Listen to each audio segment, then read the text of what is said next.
어떻게 그래서 지난 수요일 예배도 못 드렸는데 다 편안하셨습니까? 저도 버지니아 리치몬드 유니온 신학교에서 계속 교육을 받고 있었는데 기숙사에서 강의실까지 걸어서 다니는데 이거 칼바람이 저 오랜만에 아틀란타 산다는 게 행복한 거예요. 오랜만에 아주 찬바람 제대로 한번 쏴봤습니다.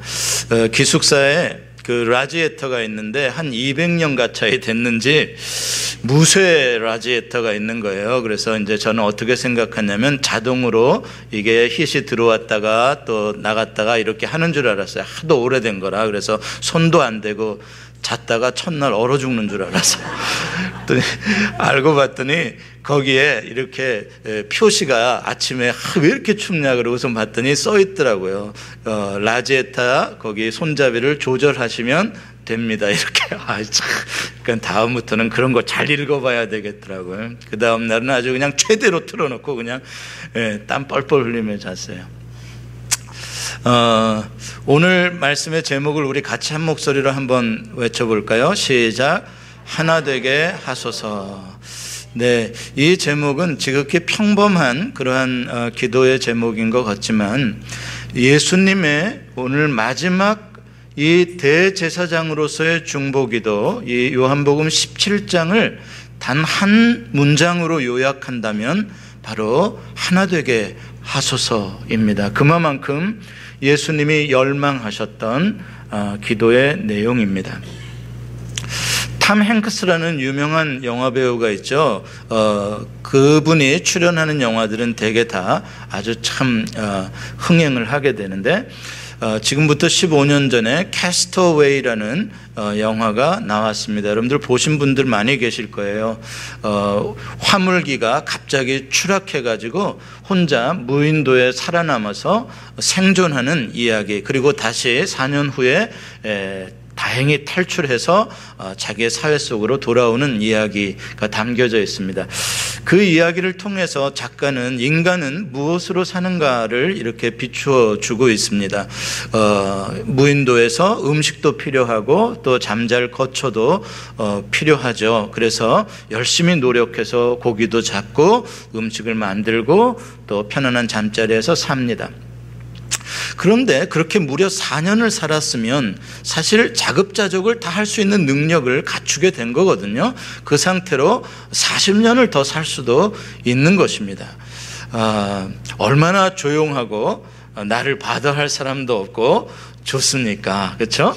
그런데 이 사람은 끊임없이 그 파도를 헤치고 위험한 바다에 자기 몸을 던져 탈출을 시도하는 거예요.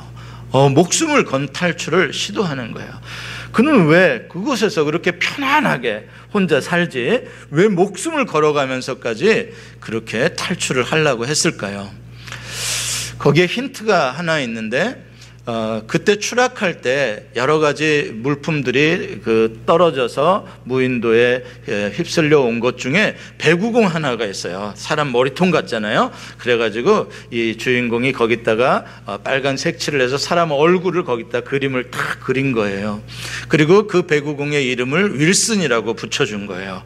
그리고 그날부터 이 주인공은 늘 그 윌슨과 대화를 하는 거예요. 윌슨, 이럴 때는 어떡하지? 너는 안 외롭니? 계속 윌슨과 대화를 하면서 사는 것입니다. 그리고 이제 4년 후에 탈출에 뗏목을 만들어서 성공을 하는데 그때 그 과정에서 안타깝게도 파도에 휩쓸려 그 윌슨이라는 배구공을 놓치게 됩니다. 저는 그 영화 중에 가장 인상에 남는 장면이 그 주인공이 그 떠내려가는 그 배구공 윌슨을 향해서 윌슨 하고 울부짖는, 그거 참 감동이 있었어요. 저 사람이 정치인 나갔구나.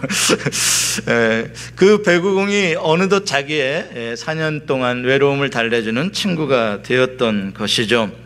철학자 아리스토텔레스는 인간의 본성과 존재에 대해서 이런 유명한 말을 남겼습니다. 인간은 본질적으로 사회적 동물이다.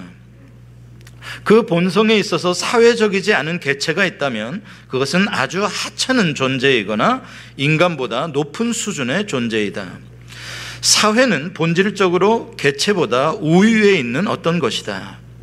공동생활을 영위할 수 없거나 혹은 공동생활의 필요성을 느끼지 않을 만큼 자급자족이 가능한 개체, 그래서 사회의 일원이 되지 않는 존재가 있다면 그것은 짐승이거나 신이다. 참 철학자다운 아주 지혜로운 말을 했습니다. 그러나 이 사실은요, 꼭 철학의 도를 든 대가만이 아는 내용이 아닙니다. 우리가 창세기를 읽어보면 창세기 2장 18절에 이런 말씀을 발견합니다. 우리 같이 한번 읽어볼까요? 시작. 여호와 하나님이 이르시되 사람이 혼자 사는 것이 좋지 아니하니 내가 그를 위하여 돕는 배필을 지으리라. 여러분, 하나님께서 흙으로 인간을 창조하신 것으로 끝났다라고 생각하시면 안 됩니다. 인간을 창조하신 다음에 또 한 번의 창조가 있는데 그것은 바로 공동체의 창조입니다. 이 공동체의 창조를 위해서 하나님이 어떠한 과정을 밟으셨는가를 우리가 생각해 볼 필요가 있습니다. 하나님은 인간을 각 개체로 혼자 사는 존재로 지으신 것이 아니라 함께 사는 존재로 디자인하시고 또 그러한 사회 공동체를 만드셨습니다. 하나님이 하셨습니다.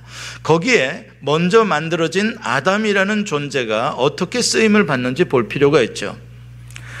어떻게 하와가 만들어집니까? 하나님께서 아담을 깊이 잠들게 하시고 잠들매 그 갈비뼈 중에 하나를 취하여서 하와를 만드십니다. 그리고 그렇게 만들어진 하와를 바라보고 아담이 뭐라고 처음에 고백을 합니까? 내 뼈 중에 뼈요, 살 중에 살이다 라고 고백을 합니다. 이건 무슨 뜻일까요? 나와 다른 존재에 대한 아름다움을 높여주며 동시에 본질적으로는 나와 다를 것이 없는 내 뼈고 내 살인, 나와 같은 일치된 하나된 존재라는 것에 대한 또한 기쁨을 맛보고 있는 것입니다. 그렇습니다. 이러한 공동체가 탄생할 수 있는 것은 언제나 하나님의 역사하심이고 또 그 공동체 중에 먼저 존재했던 자들이 자기가 죽어지는, 자기를 내어주는 사랑의 순종 가운데서 공동체가 세워진다는 것을 우리에게 말씀해 주고 있습니다. 여러분들이 질문 하나 던지죠. 이 세상에 많은 공동체가 있는데 그 공동체들 중에 가장 친밀한 공동체는 무엇이겠습니까? 예, 가정입니다. 가정, 더 좁게 말하면 부부 공동체입니다. 내 뼈 중에 뼈요, 살 중에 살이라라는 표현은 부부 일심동체다라는 말을 의미하는 것이죠. 하나님께서 디자인하신 바로 에덴의 공동체의 모습을 우리에게 보여주고 있습니다. 한 남자와 한 여자가 하나가 되는 것입니다. 여기에는 공동체의 보존을 위한 번식의 중요성이 강조됩니다. 부부 공동체는 부부끼리만 그 당대에 행복하고 끝나는 일시적인 공동체가 아니라는 말씀입니다.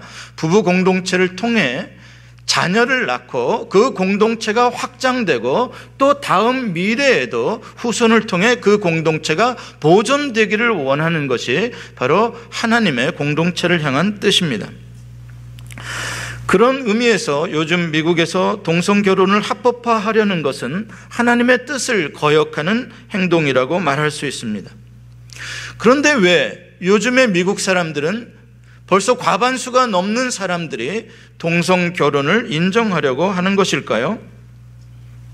그것은 단순히 성적인 문란함이라기보다는 정상적인 부부 공동체가 파괴되어져 가고 있기 때문이라고 생각합니다. 부부 일심동체라는 말이 무색해져 가고 있습니다. 점점 사라져 가고 있습니다. 한국도 그런 점에 있어서는 비교적 보수적인 나라임에도 불구하고 최근에 헌법재판소에서 간통죄라는 것을 없애버렸습니다. 그래서 이제 간통죄라는 것은 역사 속에 사라졌습니다. 많은 부부들이 동상이몽을 하며 살고 각 방에서 각생을 하다가 그렇게 끝납니다. 사회 공동체의 가장 기본 단위인 부부 관계가 파괴되면 가정이 파괴되는 것은 불볼듯한 일이고 또 그 가정이 속해 있는 공동체의 파괴로 이어지게 되는 것입니다. 이와 같이 한 남자와 한 여자로 정의되어지는 부부 관계가 점점 그 가치와 소중함을 잃어가고 있기 때문에 동성 간의 결혼이 의미가 있다라고 주장하는 것이죠. 왜 이렇게 되었을까요? 왜 이렇게 가장 친밀해져야만 하는 공동체마저도 이렇게 깨어지게 되었을까요? 그것은 어렵지 않습니다. 이유를 찾아보는 것은 창세기 3장에 분명히 그 이유를 밝혀주고 있습니다. 이것은 오늘날의 문제만이 아니라 벌써 에덴 동산에서부터 있었던 인간의 본질적인 문제입니다. 그 원인은 마귀의 유혹과 그 유혹에 넘어가는 인간의 죄입니다. 또한 더 중요한 사실은 범죄한 후에도 회개하고 자기 죄를 고백하려기보다는 다른 사람, 다른 것들을 탓하며 자기를 합리화하려는 태도입니다. 이러한 죄는 우리와 하나님과의 관계만 파괴하는 것이 아니라 가장 친밀한 부부관계를 파괴하고 또한 형이 동생을 죽이는 가족의 파괴로 이어지게 됩니다. 가인이 아벨을 죽인 공동체를 깨뜨린 이유가 무엇이겠습니까? 자기의 생각대로 되지 않았기 때문입니다. 자기의 뜻대로 이루어지지 않았기 때문입니다. 그것에 대해서 가인은 분노했습니다. 그것은 사실 하나님과의 관계의 문제였습니다. 자기의 제사가 하나님께서 받아들이지 않았기 때문이죠. 그런데 하나님은 죽일 수 있는 대상이 아니다 보니까 그 분노를 자기가 거절당한 것을 자기보다 약한 자에게 돌을 들어 폭력을 행사했던 것입니다. 이와 같이 인류의 역사는 하나님과의 관계가 파괴된 것을 또 다른 약자에게 그 모든 것들을 전가시키며 다른 인간들을 파괴하는 결과로 이어져 왔습니다. 어떻게 이 악순환의 고리를 끊을 수 있겠습니까? 철학으로 되겠습니까? 인간의 노력으로 되겠습니까? 어떻게 하면 이 근원적인 문제를 해결할 수 있을까요? 그것이 바로 예수 그리스도의 십자가입니다. 죄로 깨어져 버린 하나님과의 관계는 오직 그 죄값을 치름으로 말미암아 회복되어질 수 있는 것입니다. 이와 같이 예수 그리스도가 없이는 가정이든 사회든 국가든 모든 인간 공동체는 멸망할 뿐 소망이 없습니다. 모든 생명과 공동체는 하나님이 창조하신 것이고 하나님이 다스릴 때에만 샬롬이 있는 것입니다. 예수님께서는 바로 이 세상에서 사람들을 불러내어 그들로 하나님의 말씀이 하나님이 다스리시는 새로운 공동체를 만들기 위하여 일하셨습니다. 예수님께서 부르심을 받고 갈릴리로 돌아가 제일 먼저 제자들을 부르는 사역을 시작하십니다. 그리고 공생의 3년 반 동안 예수님은 그 제자 공동체를 세우시는 일에 최선을 다하십니다. 한 번은 예수님의 어머니와 동생들이 예수님이 미쳤다는 소리를 듣고 예수님을 말리려고 찾아왔습니다.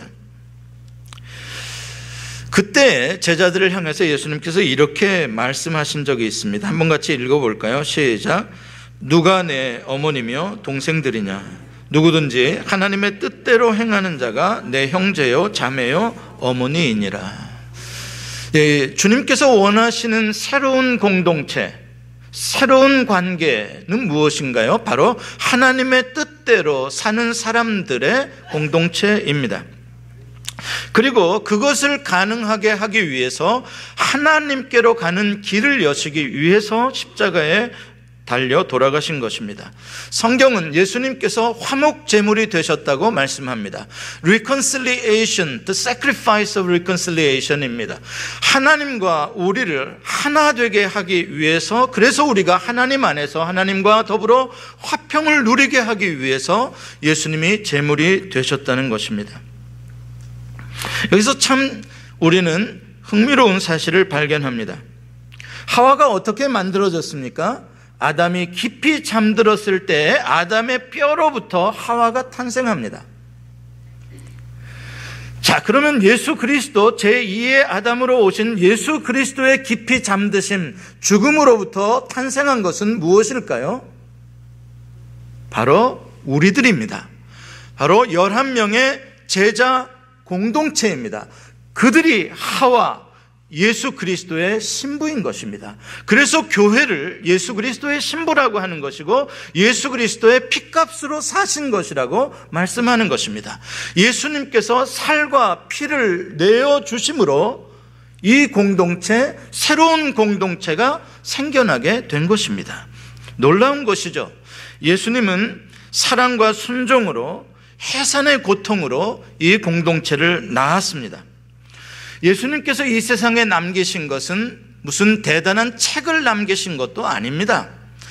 대단한 정치적인 업적을 남기신 것도 없습니다. 어떤 거대한 고적, 유적을 남긴 건축물도 하나도 없습니다. 예수님이 이 땅에 남기신 것은 여러분 11명의 제자 공동체라는 사실입니다. 십자가에 돌아가시기 전 예수님은 이 공동체에 모든 관심과 가르침과 돌보심을 집중하셨습니다. 오늘 우리가 읽은 요한복음 17장 마지막 대제사장으로서의 중보 기도가 그것을 말해줍니다. 이 공동체를 위하여 기도하시는데 그 중에서도 특별히 하나됨을 위하여 강조하며 기도하십니다. 우리는 여기서 질문을 갖게 됩니다. 왜 11명의 제자 공동체가 그토록 예수님에게 중요했는가? 왜 예수님께서 마지막 기도의 제목과 주제가 하나됨이었는가? 전 세계의 복음을 전하도록 하는 것이 아닌 하나됨을 위해서 예수님은 기도를 하십니다. 도대체 그것이 얼마나 중요하기에 예수님의 마지막 간구이어야 했는가? 여기서 또 하나의 질문을 던지게 됩니다. 예수님은 그 공동체와 하나됨을 그토록 중요하게 생각하셨는데 과연 오늘날 그 예수님으로 인하여 창조된 우리들은 과연 무엇을 가장 소중하게 여기며 살아가고 있는가 하는 것이죠. 가룟 유다를 포함한 12명의 제자 공동체는 인간적으로 보면 사실 매우 연약하고 부족한 공동체였습니다. 예수님과 헤어지는 마지막 만찬의 자리에서조차 예수님의 발을 씻어주려는 제자가 없을 정도로 제자들 사이에서는 내가 더 높은 자라는 그러한 갈등이 있었습니다. 심지어 그들 중 한 명은 멸망의 자식으로 은밀하게 예수님과 다른 제자들을 배신했습니다. 그러나 우리가 이 본문 17장을 잘 읽어보면 이러한 못난 제자들을 향해서 예수님께서 책망하시거나 실망하는 말씀을 하신 부분을 하나도 찾을 수가 없습니다. 예수님은 이 11 제자를 두고 예수님은 하나님 앞에 감사드리고 이들이 바로 아버지께서 나에게 주신 최고의 선물이라고 하고 이 제자들이 아버지의 말씀을 듣고 받고 아버지의 아들인 나를 믿었다라고 예수님이 칭찬을 하십니다. 그리고 이 부족한 공동체지만 아버지께서 이 공동체를 미래에도 하나되게 지켜주시기를 기도하시고 또한 이 공동체를 향해서 세상이 구원을 얻는 희망을 꿈꾸십니다. 주님에게 있어서 이 공동체 얼마나 소중한 공동체였는지 우리는 알게 되는 것이죠. 그런데 문제는 이렇게 한심스러운 정말 부족한 공동체가 어떻게 이러한 위대한 사역을, 사명을 감당할 수 있겠는가 하는 것입니다. 제자들 한 명 한 명 면면히 살펴보면 나약하고 부족하기 짝이 없는데 예수님이 붙잡히시자 제 갈 길, 제 살 길을 찾아서 뿔뿔이 흩어진 이 사람들을 통해서 어떻게 아버지의 영광을 나타내고 세상을 구원할 수 있겠는가 하는 말이죠. 이것이 바로 예수님께서 하나됨을 위하여 간절히 기도하시는 이유입니다. 왜 예수님께서 그토록 하나됨을 위해서 기도했는가? 이 위대한 사역은 제자들 개개인의 능력으로 감당되어지는 것이 아니라 제자들이 하나 되어질 때, 분열하지 않고 하나가 되어질 때 성령의 능력으로 하나님 아버지의 영광으로 이 사명이 감당되어지기 때문에 예수님께서 하나됨을 위하여 기도하고 계시는 것입니다. 그런데 한 번 더 생각해야 될 문제는 하나 되는 건 좋은데 어떠한 형태로서 어떠한 의미에서 하나가 될 것인가 하는 것입니다. 여러분, 하나 된다는 것도 다양한 모습이 있습니다. 이 세상에도 하나가 된 공동체가 적지 않습니다. 공산주의자들 보면 굉장히 하나 돼 보입니다. 그렇죠? 북한 그 인민회의 하는 거 보면은 이거 하나 된 것 같아요. 군인들이라는 조직을 봐도 제복을 입고 탁 하나로 일제히 제식훈련들 탁 하는 거 보면 하나가 되어 보입니다. 요즘에는 기업도 사원들이 똘똘 뭉쳐서 하나가 되어 있습니다. 이윤을 창출하기 위해서. 그런가 하면 사이비, 이단들은 교주를 중심으로 정말 똘똘 뭉쳐 있습니다. 이단일수록 더 하나가 되어져 있는 것들을 여러분들은 보게 될 것입니다. 작년에 유병원 씨 체포하는 과정에 보니까 그 사람이 금수원이라는 구원파의 본부에 숨어 있을 것이라고 해가지고 거기에 체포하려 가려고 하니까 전국에 있는 구원파 성도들이 글로 다 모여가지고 절대 경찰들 못 들어오게 하나로 딱 뭉쳐 있는 것을 봤습니다. 여러분, 그런데 그런 하나됨을 보면서 아름다워 보였습니까? 아니요. 그건 뭔가 기분 나쁜 하나됨입니다.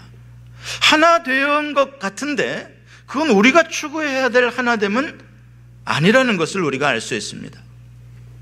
우리는 그런 하나됨을 원하는 것이 아닙니다. 그것은 힘을 가진 자가 공동체 구성원들을 세뇌시키거나 힘으로 억압해서 획일화시킨 집단이죠.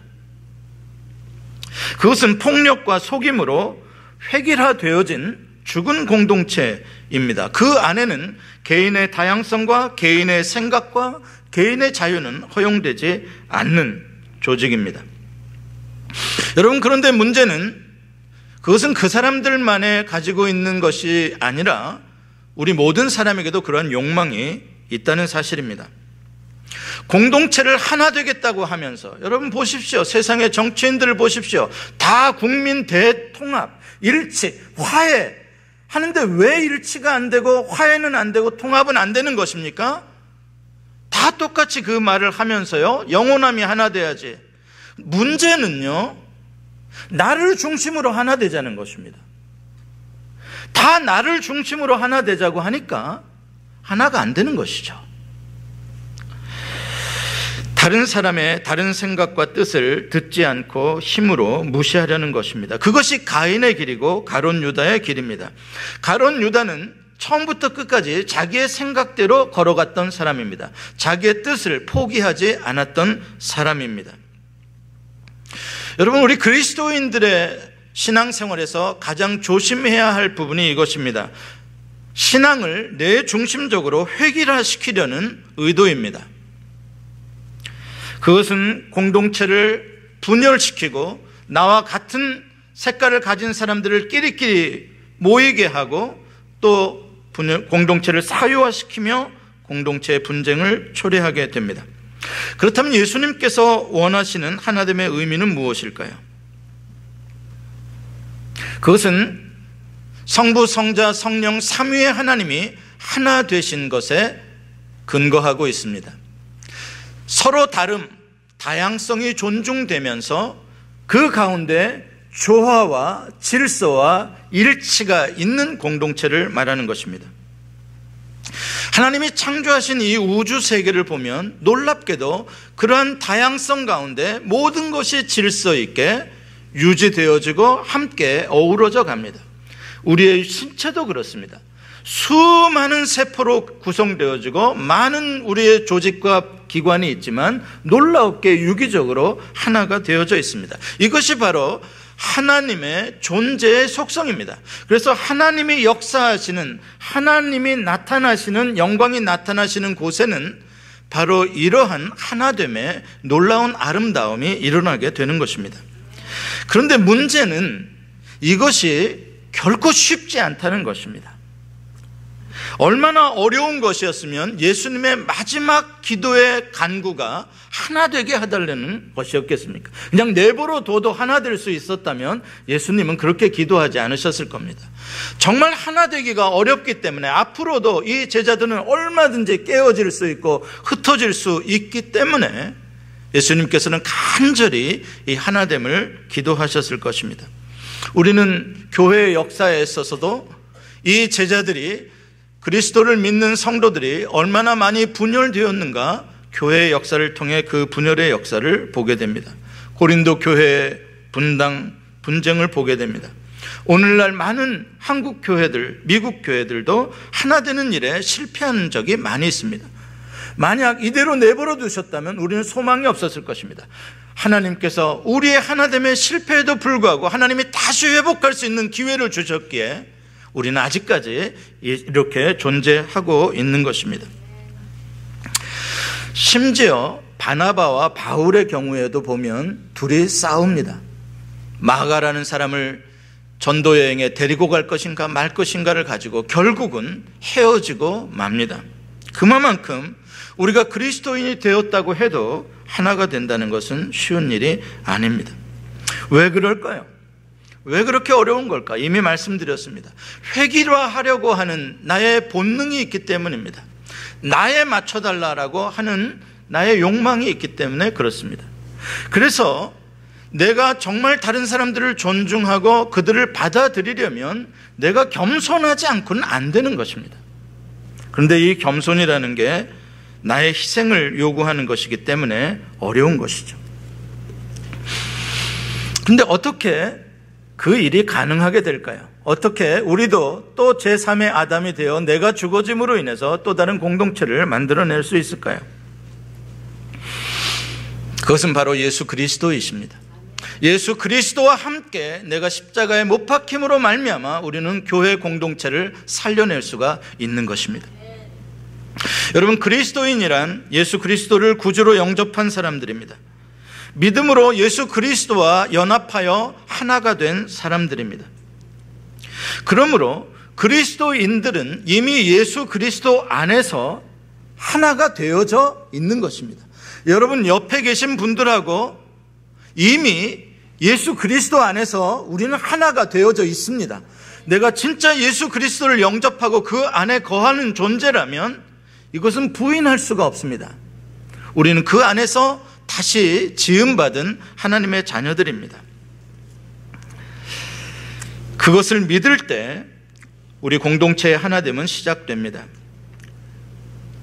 예수님을 믿는 순간 우리는 하나님과 하나가 되고 예수님과 하나가 되고 다른 성도들과도 하나가 된 것입니다. 그것을 구원이라고, 영생이라고 말합니다. 예수 그리스도로 말미암아 모든 깨어졌던 관계들이 회복되어지는 곳, 그것이 바로 하나님의 나라입니다. 요한복음 15장에서 예수님께서는 너희는 가지고 나는 남으니 내가 아니고서는 너희는 아무것도 할 수 없다라고 말씀하십니다. 모든 이 세상의 가지들, 모든 사람들은 한 나무 대신 예수 그리스도와 연합함으로 말미암아 하나됨으로 말미암아 하나가 되는 것입니다. 그리고 그 안에 맺혀지는 것이 바로 열매입니다. 가지의 노력으로 맺혀지는 것이 아니라 예수 안에 붙어 있고 하나가 되어져 있으면 열매는 저절로 맺혀지는 것입니다. 요한복음은 말씀합니다. 만물이 그리스도 안에서 통일되는 것, 그것이 바로 예수 그리스도께서 이 땅에 오신 목적입니다. 이렇게 만물이 하나로 통일되어지는 곳에는 예수 그리스도 안에서 하나님의 영광이 나타납니다. 하나님의 임재가 나타나는 것이죠. 그래서 우리 예수를 믿는 예수 소망 공동체는 하나님의 영광을 공유한 공동체입니다. 예수 그리스도에게 하나님께서 영광을 주셨고 예수 그리스도는 우리에게 그 영광을 주십니다. 우리는 하나님의 이름을 공유하고 있는 공동체입니다. 그렇다면 어떻게 그 하나됨을 오늘만이 아니라 앞으로도 계속 유지할 수 있을까요? 그것은 끊임없이 우리가 예수 그리스도 안에 거하며 성부 하나님 아버지를 바라보고 성부 하나님께 기도하는 것입니다. 여러분, 예수님께서도 공동체와 하나됨을 위해서 지금 간절하게 중보 기도를 하고 계십니다. 여기에 하나됨을 계속 유지할 수 있는 중요한 길이 있는 것입니다. 우리가 진정 이 공동체를 사랑하고 하나됨을 중요하게 여긴다면 우리는 하나님께 하나되게 해달라고 간절히 기도해야 합니다. 그때 성령께서 도와주셔서 예수님의 이 말씀을 깨닫게 하시고 우리를 겸손하게 하셔서 하나됨을 이루게 하실 것입니다. 또한 예수 그리스도는 온전한 사랑과 순종으로 말미암아 성부 하나님과 온전한 하나됨의 관계를 유지하셨습니다. 마찬가지입니다. 예수 그리스도께서 이 세상에 살면서 끊임없이 아버지의 뜻, 아버지의 말씀을 듣고 그 말씀에 순종하며 살았던 것이 하나됨을 유지하게 한 것처럼 우리도 진리 안에서, 진리이신 예수 그리스도 안에서 하나님의 말씀에 끊임없이 순종하면 우리는 세상으로부터 구별된 거룩한 하나님의 백성들이 되는 것이요, 그 거룩성 안에서 우리는 계속 하나가 되어져 가는 것입니다. 요한복음 15장 10절에 이렇게 말씀합니다. 너희도 계명을 지키면 내 사랑 안에 거하리라. 성도들의 공동체가 이렇게 하나가 되면 복음 전파는 자연스럽게 이루어지게 됩니다. 포도나무에 가지가 붙어 있으면 열매가 자연스럽게 맺히는 것과 같은 이치입니다. 예루살렘 초대교회가 사랑과 순종으로 온전히 하나 되었을 때 날마다 믿는 자의 숫자가 더해졌다고 성경은 증거하고 있습니다. 예수님께서 십자가에 죽으심은 세상을 구원하기 위하심입니다. 모든 민족에게 복음을 전해서 구원을 얻게 하는 것입니다. 그런데 지금 예수님께서 마지막으로 간절히 기도하는 내용은 복음 전파가 아닌 공동체 하나됨을 위하여 기도합니다. 그러면 무슨 뜻이겠습니까? 모든 족속에게 복음을 전파하기 위해서는 먼저 이 복음을 맡은 예수 그리스도의 새로운 공동체가 하나가 되어야 한다는 것입니다. 그만큼 중요한 뜻을 가지고 있습니다. 사탄은 지금도 복음 전도를 막기 위해서 공동체의 핵심부의 가룟 유다와 같은 비밀 요원을 감추어 두고 분열 작전을 펼치고 있습니다. 자기도 마귀에게, 사탄에게 유혹을 받고 있다는 사실조차 모르는 그러한 사람들입니다. 그러나 가룟 유다는 하나님의 지혜와 십자가의 능력을 이기지 못했습니다. 사랑하는 성도 여러분, 하나됨은 우리에게 주님의 기쁨을 충만하게 해주는 축복입니다. 하나됨은 주님이 기뻐하시는 일입니다. 우리가 하나 되는 모습을 보며 주님은 기뻐하십니다. 또한 하나됨은 공동체를 거룩하게 보존해주고 세상으로부터 구별시켜주는 것입니다. 그럼으로써 온 세상에 복음이 왕성하게 증거하게 해주는 것입니다. 하나됨은 아버지 하나님께 영광을 돌리는 일입니다. 예수님께서 왜 십자가의 길을 걸어가셨습니까?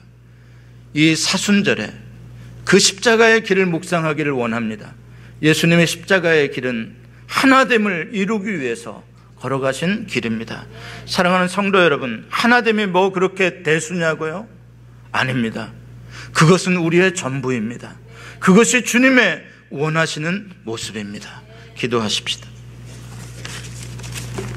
하나님, 성부, 성자, 성령의 하나 되심을 찬양합니다. 우리를 하나 되게 하기 위하여 십자가의 화목 제물이 되신 예수님을 찬양합니다. 예수님의 살과 피로 우리가 태어났습니다. 교회가 태어났습니다. 우리도 죽어지게 하시고 공동체를 세워가게 하셔서 이 공동체를 통하여 예수의 복음으로 모든 만물이 통일되게 하옵소서. 예수님의 이름으로 기도합니다. 아멘.